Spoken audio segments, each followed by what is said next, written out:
Hello mga ka-trending, welcome back to ZK Trend. Pinsan ni Donnie agaw pansin ang komento patungkol kay Belle.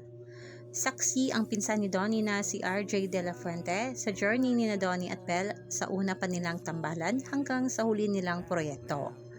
Super close si RJ De La Fuente kay Donnie Pangilinan at napaklose na rin ito kay Belle Mariano. Super sweet na kuya si RJ De La Fuente sa Don Bell. Kasama nila ito palagi lalo na sa mga sports na super favorite din ito. Walang palya din itong bumati tuwing kaarawan syempre ni Belle. Katulad na lamang sa birthday ni Belle noong June 10 na kahit wala si Belle, Belle is celebrated by RJ De La Fuente, Hana Pangilinan at Donnie Pangilinan.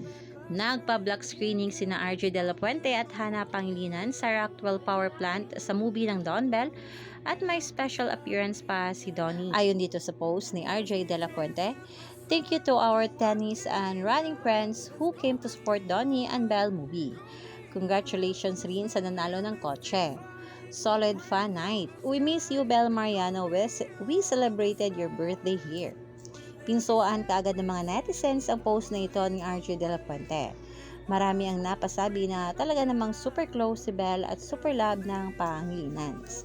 At ayun nga dito sa komento, "So sweet naman, kahit wala si Belle, she is celebrated."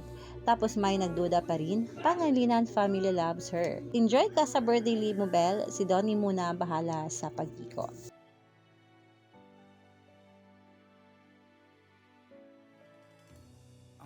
Forget where I came from. I'll use my past to build my future. Keep moving forwards, go beyond what they thought possible. If I fall, then I'll get back up, try again, come back stronger, no one.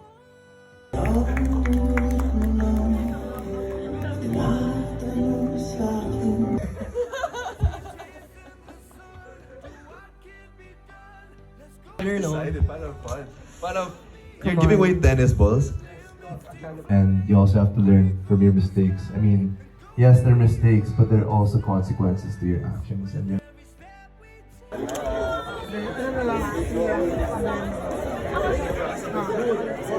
whenever you're in a relationship, you have to see it as both of you as teammates, and both of you growing together, both of you going through life together, and not letting your pride get in the way.